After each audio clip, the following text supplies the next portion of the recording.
I'm not MAGA, please don't scroll. I've got a moral compass and a soul. And recently in North Carolina, I changed the mind of a former MAGA evangelical Christian.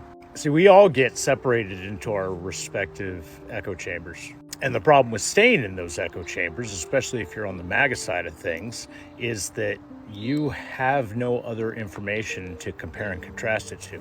This North Carolinian brethren of mine, American, even if we disagree on damn near everything, we still share a mutual respect for each other as Americans. He was absolutely convinced that it was the Biden presidency, the Biden administration, that prevented the release of the e-files, that covered it all up.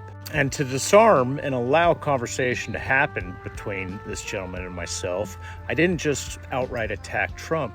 I started by saying, you know what, you're right. The Biden administration should have released them. Even though they were all sealed under judicial orders, I still think the Biden administration should have released them all.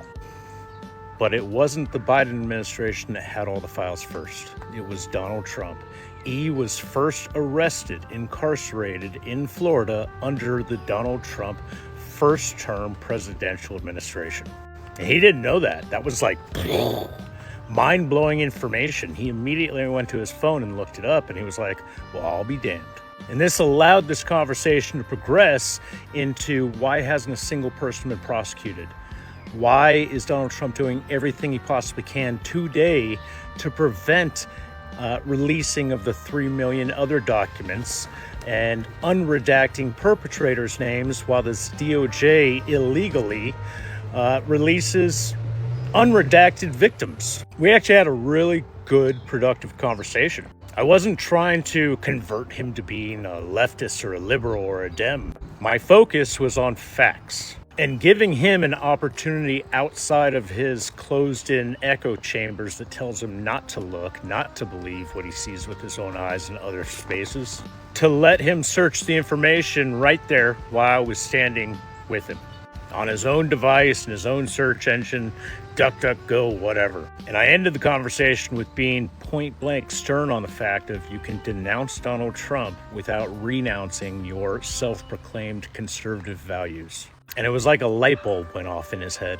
Those in power don't want these conversations because they want us to keep fighting each other to take our eyes off of those in power.